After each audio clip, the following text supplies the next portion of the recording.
Welcome dear students. Let's start our today's chemistry session with the new topic number 5.4.4. आज हमारा topic होगा बच्चों preparation of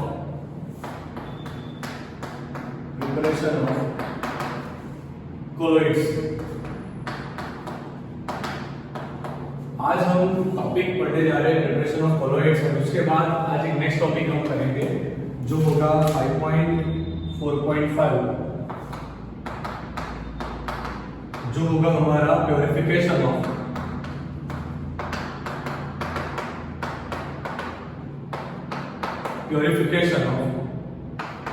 colloidal solution.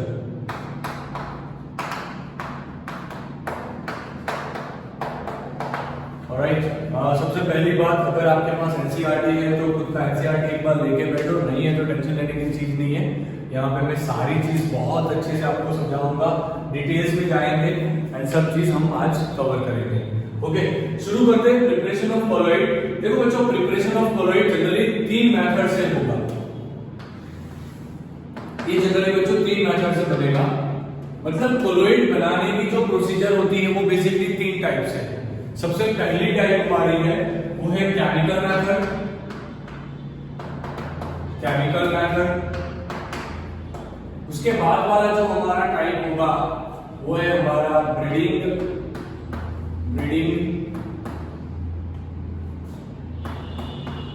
Arc method. दूसरा हमारा जो टाइप होगा बच्चों वो होगा हमारा ब्रीडिंग आर्क मेथड एंड तीसरा होगा हमारा पेप्टाइजेशन। चलो, तीनों के 3 मेथड को डिटेल में डिस्कस करना है। ओके, ब्रीडिंग आर्क मेथड क्या है, केमिकल मेथड क्या है, पेप्टाइजेशन मेथड क्या है, हम क्या करने जा रहे हैं, कोलोइड्स बनाने जा रहे हैं। कोलोइडल पार्टिकल किसे बोला जाता है, जिसका डायमेंशन 1/1000 नैनोमीटर के बीच में आ रहे हैं। 1/1000 नैनोमीटर के बीच में जिस पार्टिकल का डायमीटर आता हो उस टाइप के पार्टिकल्स को कोलोइडल पार्टिकल्स बोलते हैं। ओके, तो कोलोइड्स बनाने की 3 टेक्निक है, chemical method, breeding arc method, peptization. तो सबसे पहली मैं आपको केमिकल मेथड बताने जा रहा हूं।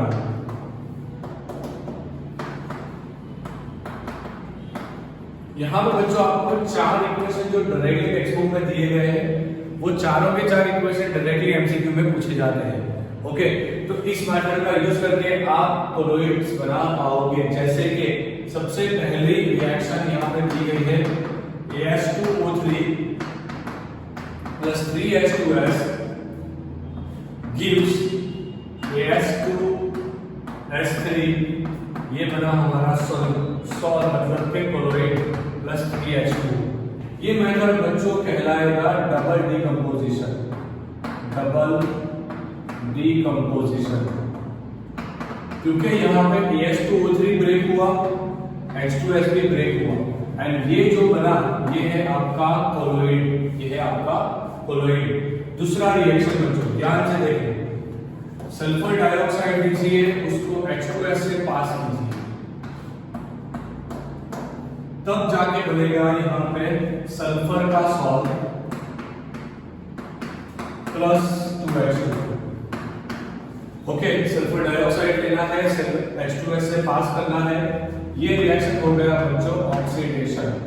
कैसे ऑक्सीडेशन हुआ, यहाँ पे ध्यान से देखना, यहाँ पे आप सल्फर डाइऑक्साइड का जो रिएक्शन है उसको करवाया H2S के साथ, तो सल्फर यहाँ पर -2 में था, यहाँ से 0 में गया, तो -2 से 0 तो ऑक्सीडेशन नंबर बढ़ा।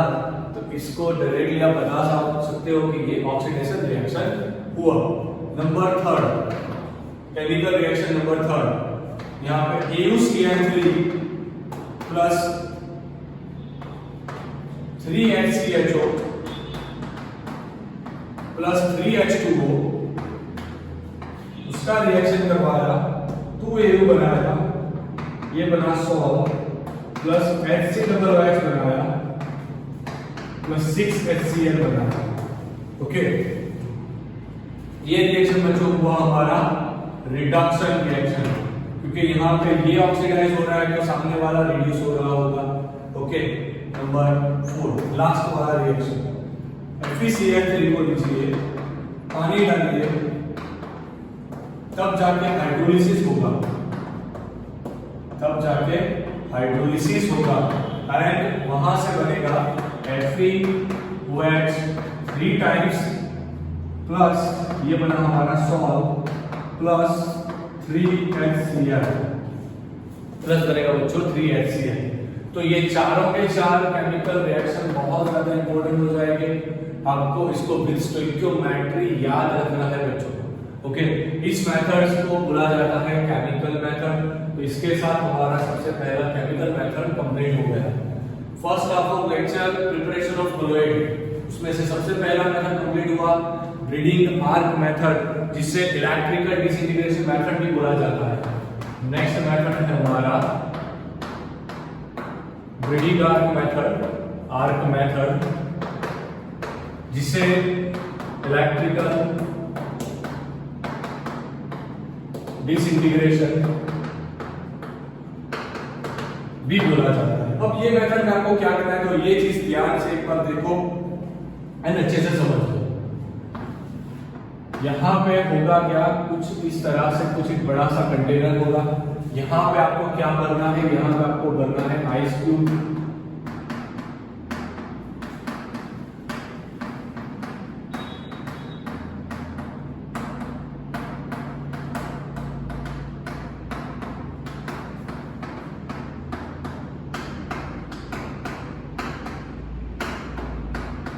ये हमने भरा आइस क्यूब। यहाँ पे डिस्पर्सन एंड कंडेंसेशन दोनों साथ में होता है।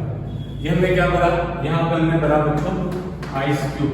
ओके, अब ध्यान से देखना, यहाँ पे 2 इलेक्ट्रॉन होंगे।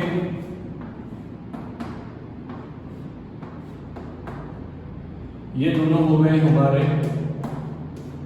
इलेक्ट्रॉन। इनको जोड़ा जाता है एक हाई वोल्टेज के साथ। यहां पे कुछ सॉल्यूशन भरा हुआ होगा। अब देखो होता क्या है, जैसे ही यहां से आपने हाई वोल्टेज दिया तो एक बड़ा सा स्पार्क होगा। अब जो बड़ा सा स्पार्क हुआ उसकी वजह से जो मेटल होगा अंदर, वो मेटल इवोपरेट होना शुरू हो जाएगा। फिर से एक बार समझाया, पहले क्या होगा, सबसे पहले होगा एक बड़ा सा स्पार्क होने की वजह से जो हीट रिलीज हुई, वो हीट की वजह से मेटल जो होगा वो हो जाएगा वेपराइज, मतलब कि मेटल का वेपर बनना शुरू हो गया। एंड आइस की वजह से वो मेटल वेपर वो कंडेंस हो जाएगी। एंड कंडेंस होने के बाद वो इस रेंज में आ जाएगी 1/1000 नैनोमीटर। मतलब कि ये टेक्निक का यूज करके आप गोल्ड सॉल्ट बना सकते हैं। ध्यान रखना है और कुछ नहीं है। फिर से एक बार रिपीट कर रहा हूं, ब्रीडिंग आर्क मेथड में आपको क्या करना है, एक कंटेनर लेना है जिसकी बाहर की वॉल में क्या भरा जाएगा, आइस क्यूब भरा जाएगा। 2 इलेक्ट्रोड लेने हैं, इलेक्ट्रोड से हाई वोल्टेज देना है। जैसे ही हाई वोल्टेज दिया बड़ा सा स्पार्क होगा, सॉल्यूशन के अंदर रखे हुए मेटल इवोपरेट हो जाएंगे। जैसे वो इवोपरेट होना शुरू हुए आइस की वजह से वो कंडेंस हो गए। कंडेंस होने के बाद इसका रेंज, पार्टिकल का रेंज 1/1000 नैनोमीटर आ जाएगा। एंड आपने ऐसा करके अच्छे से गोल्ड सॉल्ट बना दिया। समझ में आया? तो ये था बच्चों हमारा second method, breeding arc method, जो भी कंप्लीट हो गया। अब लास्ट थर्ड मेथड जो है पेप्टाइजेशन। ये बहुत बहुत बहुत बहुत इंपॉर्टेंट चीज है बच्चों। जनरली इस तरीके से आप फ्रेश कोलोइड सॉल्यूशन बना सकते हैं। फ्रेश कोलोइड सॉल्यूशन ओके, कैसे बनाना है? अगर आप बुक से पढ़ाई करोगे ना तो बुक में बहुत अच्छे से एक लाइन दिया हुआ है। जैसे कि मैं वो लाइन आपके साथ यहाँ पर रिपीट कर रहा हूँ। Peptization will be defined as the process of converting precipitate into the colloidal salt। क्या हुआ इसका मतलब?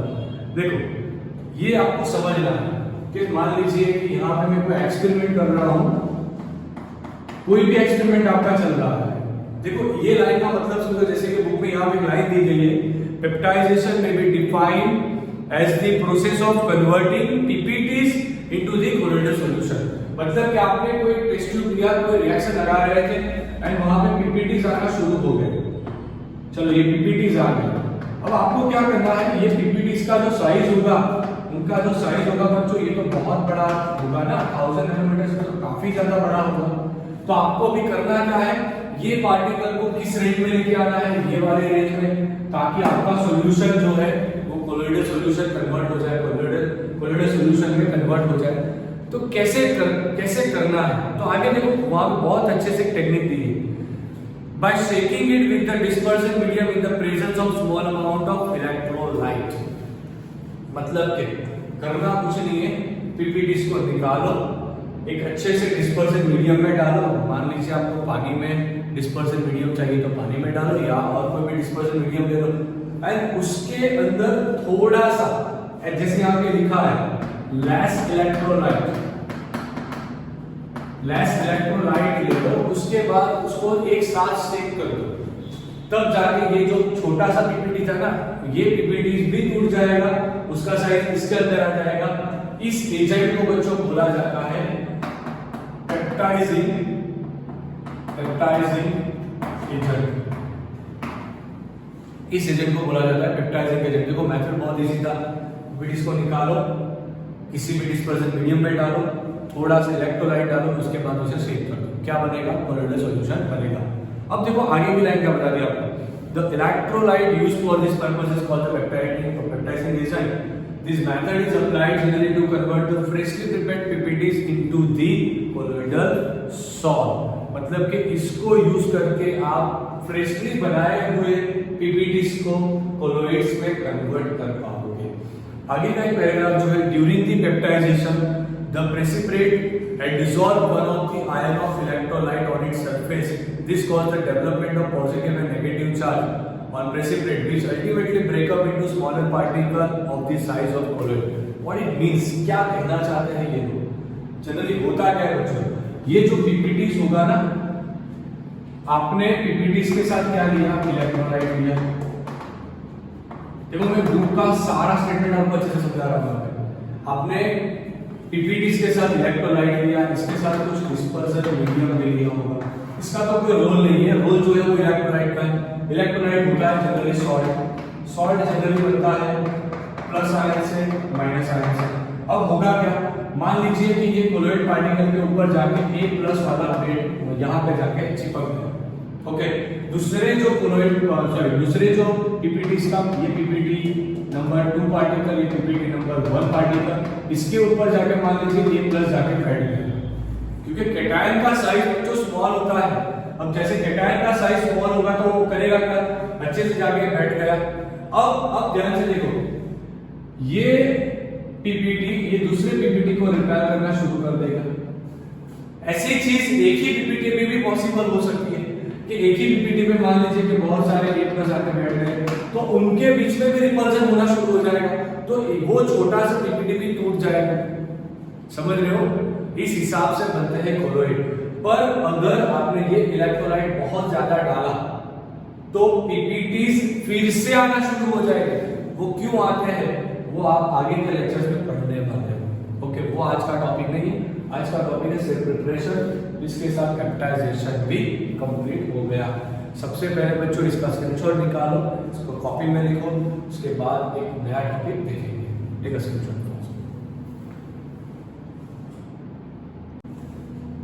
Alright dear students, so let's complete the second half of the lecture। मैंने फिर से बता रहा हूँ आप लोगों को कि आप लोग अपना एनसीईआरटी अगर साथ है तो बहुत अच्छा, क्योंकि तब पढ़ाई करना सरफेस में जो भी है ना वो सारा के वर्ड्स का। अगर आपको टेक्निकल टर्म्स इसके समझ में आ गए तो सारा सरफेस अच्छे से समझ में आ जाएगा। अब प्योरिफिकेशन की 3 टेक्निक,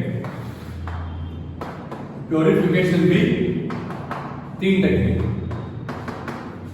एक होगा डायलिसिस, एक होगा बच्चों हमारा डायलिसिस, उसके बाद इलेक्ट्रोडायलिसिस, इसके बाद हम पढ़ेंगे इलेक्ट्रोडायलिसिस, एंड लास्ट में हम पढ़ेंगे अल्ट्राफिल्ट्रेशन। तो आज 3 टेक्निक, इसके बाद हमारा आज का सेशन कंप्लीट हो जाएगा। Dialysis, electrodialysis and ultrafiltration. अब प्योरिफिकेशन किसे बोला जाता है? अ टेक्निक टू रिड्यूस, ध्यान रखना यहाँ पे, a technique to reduce impurity, a technique to reduce impurity at the minimum level, मतलब कि हमें इंप्योरिटीज मिनिमम लेवल तक कम करनी है। अब जनरली कोलोइड सॉल्यूशन में इंप्योरिटी क्या होगी? तो जनरली कोलोइड सॉल्यूशन में इंप्योरिटी होती है इलेक्ट्रोलाइट्स की। जनरल टर्म में इलेक्ट्रोलाइट्स की इंप्योरिटी होती है। आपने कोई भी सॉल्व बनाया, कोई भी कोलोइड सॉल्यूशन बनाया, उसमें Na+Cl- था, उसका जरूरत आपको बहुत नहीं है। अगर उसका जरूरत नहीं है तो आप क्या करोगे? उसे रिमूव करोगे। उसी टेक्निक को बोला जाता है प्यूरिफिकेशन ऑफ कोलोइड। क्लियर? तो सबसे पहला टेक्निक इलेक्ट्रोडायलिसिस, ये समझ में आ गया तो ये एकदम इजीली चला जाएगा दिमाग में। एंड अल्ट्राफिल्ट्रेशन तो कुछ नहीं। शुरुआत करते हैं डायलिसिस से। पहले तो ध्यान से देखो डायलिसिस में करना क्या है। यहाँ पे हम एक सेलोफेन बैग में कोलोइडल सॉल्यूशन करेंगे। यहाँ पे हमने क्या भरा? कोलोइडल सॉल्यूशन भरा। ओके, ये है हमारा dialysing membrane. Dialysing membrane and यहां से हम वाटर को इंसर्ट करवाएंगे, वाटर इन, यहां से हम पानी को बाहर निकालेंगे, वाटर आउट। इसके अंदर होगा क्रिस्टलोइड्स। समझा? अब ये कैसे काम करता है, सारे टेक्निक कैसे काम करते हैं। इसके अंदर आपने भरा होगा colloidal solution and colloidal solution में कोलोइड पार्टिकल्स हो गए, इलेक्ट्रोलाइट्स के पार्टिकल्स हो गए एंड कई बार तो क्या होगा बच्चों, वहां पे आपको क्रिस्टलोइड्स भी मिलेंगे। क्रिस्टलोइड्स मतलब छोटे छोटे पार्टिकल्स। अब ध्यान से देखो, यहां से आपने पानी का इनफ्लो करवाया तो पानी आउटफ्लो पे जाने का ट्राई करें। पानी का फ्लो है वो आपको कंटिन्यूअस रखना है। पानी का फ्लो कंटिन्यूअस रखना है तो होगा क्या? जैसे कि ये जो आपने लिया हुआ है डायलाइजिंग मेम्ब्रेन, तो डायलाइजिंग मेम्ब्रेन करता क्या है? मतलब ये एक टाइप का एसपीएम है बच्चों, सेमी परमेबल मेम्ब्रेन। वो सिर्फ और सिर्फ सॉल्वेंट पार्टिकल्स को अलाउ करेगा बाहर जाने के लिए। पर ये जो बेसिकली जो डायलाइजिंग मेम्ब्रेन होता है वो क्या करेगा? ये क्रिस्टलॉइड्स को बाहर जाने देगा, वो क्रिस्टलॉइड्स को बाहर जाने देगा। Na+ को या फिर Cl- को, इन्हें भी क्रिस्टलॉइड्स ही बोला जाता है। जो इलेक्ट्रोलाइट्स के आयन है इसे बाहर जाने देगा, मतलब कि आयन निकलेंगे बाहर। पर ये प्रोसीजर बच्चों बहुत स्लो है। हमें जनरली करना कुछ नहीं, यहाँ पे जो पॉजिटिव चार्ज नेगेटिव चार्ज होगा उसे बाहर लेके आना है। तो यहाँ से पानी जाएगा तो पानी के साथ साथ उसके बहाव में नेगेटिव चार्ज भी चला गया, पॉजिटिव चार्ज भी बाहर निकल गया। पर ये प्रोसीजर बहुत ज्यादा स्लो है। तो यही प्रोसीजर अगर आपको फास्ट करनी है ना तो आप इलेक्ट्रोडायलिसिस करवाओ। तो इलेक्ट्रोडायलिसिस में क्या करेंगे आप?